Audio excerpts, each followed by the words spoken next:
Bonjour à toutes et à tous, j'espère que vous passez un bel été. Nous nous retrouvons pour la lecture à travers mon filtre de la pleine lune dans le signe du Verseau.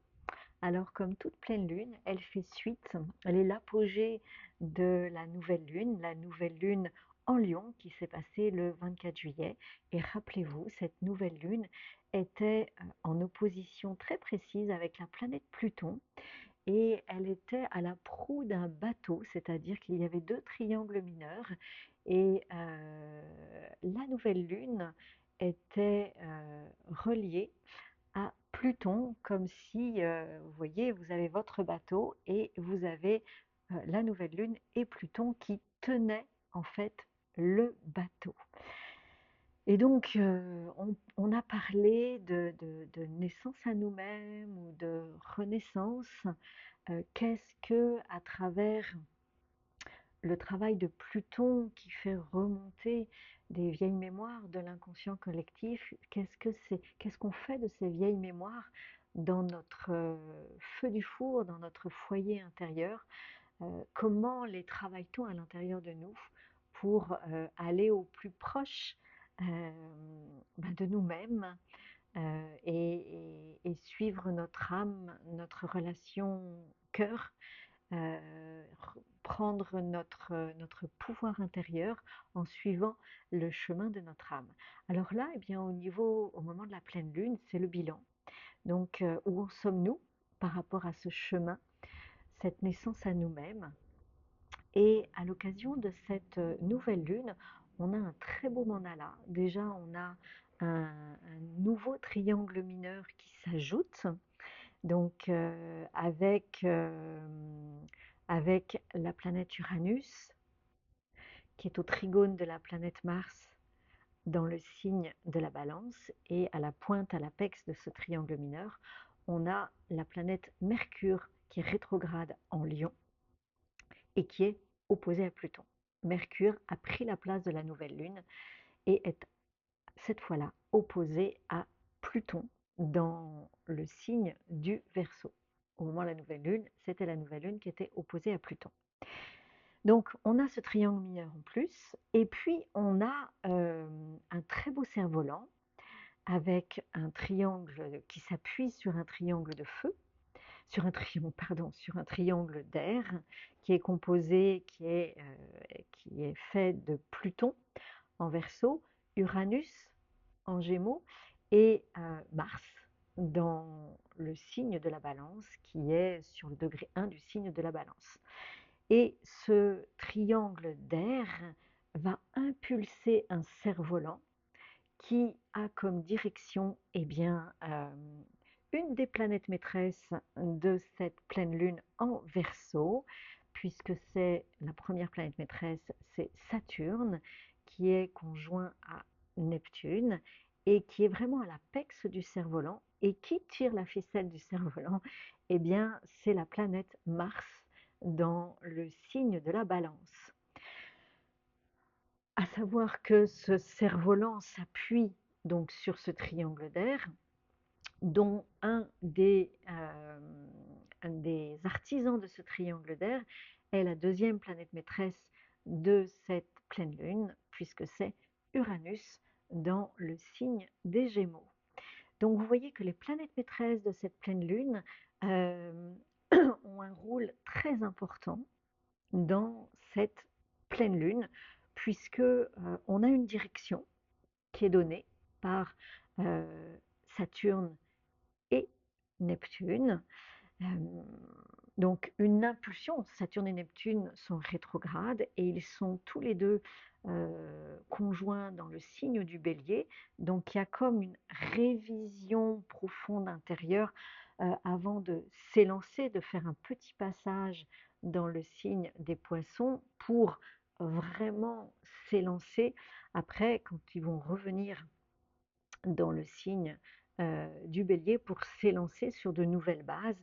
Et ces nouvelles bases eh bien, seront vraiment lancées par une énergie de paix, puisque c'est Mars en balance. Alors j'ai envie de dire, tout dépend où nous en sommes dans notre Mars. En tout cas, Mars s'appuie sur une énergie de paix et d'harmonie. Voilà. Et puis, eh bien, effectivement, je vous ai dit que Uranus était la deuxième planète maîtresse, c'est la planète du changement. Autant Saturne est la planète de la sagesse, de la structure, qui va structurer notre éveil, notre évolution à Neptune.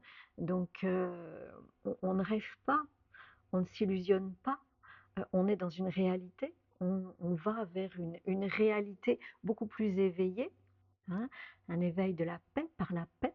Voilà ce que peut nous dire ce cerf-volant.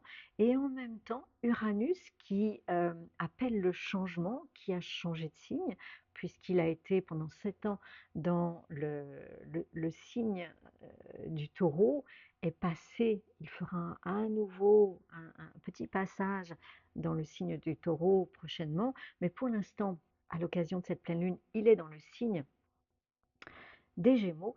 Et Uranus, quand on regarde le schéma, le mandala de cette pleine lune, de cette pleine lune, oui, Uranus est comme au sommet d'une maison, au fait d'une maison, ou au chakra coronal d'une maison. Euh, En tout cas, sur le toit de la maison, on pourrait dire c'est le Père Noël. On pourrait dire que c'est le Père Noël qui va recevoir, qui va accueillir, faire descendre bien les cadeaux de la Renaissance. Voilà, ça c'est mon expression, hein. Et alors, qu'est-ce qu'on est prêt à recevoir euh, en termes de vibration, puisque Uranus est en analogie avec Uranus ici présent, est en analogie avec la première lettre de l'alphabet hébraïque, Aleph. Aleph, c'est vraiment le messager qui vient d'en haut et qui porte les informations du passé, du présent et du futur, hein. Et il vient nous donner une information à nous, hein, puisque le signe des Gémeaux fait partie du premier hémicycle et que c'est un signe qui est personnel. Donc il vient nous donner une information à nous personnellement, et cette information, elle est censée descendre dans notre conduite cheminée ou par notre chakra coronal et aller informer ou ensemencer euh, notre foyer. Vous savez, Uranus et Uranos. Uranos qui ensemence Gaïa, notre terre, voilà, notre foyer.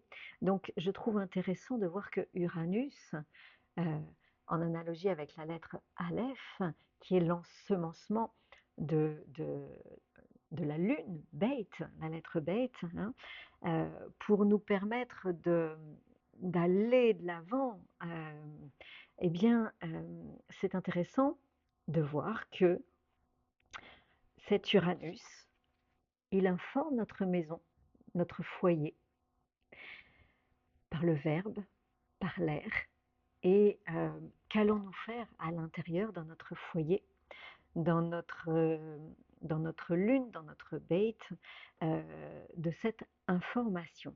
Voilà. En tout cas, cette information, elle est là pour nous permettre de nous élancer sur un nouveau chemin, le chemin d'un éveil, puisque cet éveil est exprimé, comme je vous disais tout à l'heure, par la première planète maîtresse de cette lunaison, qui est Saturne, Saturne rétrograde, conjoint à Neptune rétrograde dans le signe du Bélier. Et cette première planète maîtresse est à l'apex du cerf-volant, dont le fil est tiré, envoyé par Mars, qui est dans le signe de la Balance. Donc vous voyez que le signe du Verseau, en analogie avec la lettre Tsadé, eh bien, nous demande vraiment d'aller de l'avant tout en gardant notre équilibre, et c'est ce que Mars fait, hein, d'aller de descendre dans notre profondeur, de poser notre ancre profondément à l'intérieur de nous pour pouvoir descendre dans notre profondeur et aller mettre en lumière ce qui est juste à mettre en lumière, pour pouvoir lancer le cerf-volant de l'éveil. Voilà ce qui, je trouve, est intéressant dans cette pleine lune. Alors, voilà, où en est-on de ce que le signe du Verseau résonne à l'intérieur de nous? Quelle résonance captons-nous à l'intérieur de nous, dans notre foyer, dans nos cellules, qui ferait que, eh bien, nous pourrions avancer vers un éveil, recevoir cette information, cette nouvelle information qui va amener du changement à l'intérieur de nous et qui va dans notre foyer et qui va nous permettre de nous élancer vers un nouvel éveil ou vers un éveil, euh, vers l'invisible, sans pour autant nous illusionner ou nous mentir, puisque Neptune est conjoint à Saturne et que Saturne est un principe de réalité, de sagesse, certes parfois contraignant, mais il nous amène vers une réalité. Donc il nous empêche de rêver à quelque chose qui ne serait pas possible. Ou en tout cas, si nous rêvons, ces rêves deviennent réalité. Voilà, donc je trouve intéressant, riche, cette pleine lune qui fait suite à la nouvelle lune en Verseau pour vraiment spécifier un petit peu plus ce renouveau et cette naissance à nous-mêmes pour les mois à venir.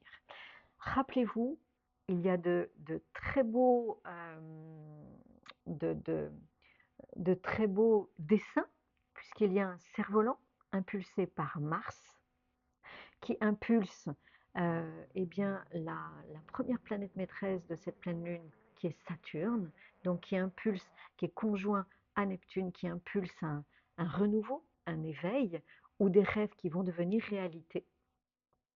Et le deuxième schéma, qui est ce schéma de cette maison, de l'apex de cette maison, du toit de cette maison, la cheminée de cette maison, notre chakra coronal à l'intérieur de nous, qui reçoit l'information d'Uranus, deuxième planète maîtresse de cette pleine lune. Et qu'allons-nous faire de cette information, dans ce signe d'air qui nous concerne nous-mêmes, hein, puisqu'il arrive dans le signe des Gémeaux qui fait partie du premier hémicycle. Regardez sur votre thème où se trouve, dans quelle maison se trouve cet Uranus qui va probablement changer, amener autre chose à l'intérieur de vous, hein, un éveil, un ensemencement.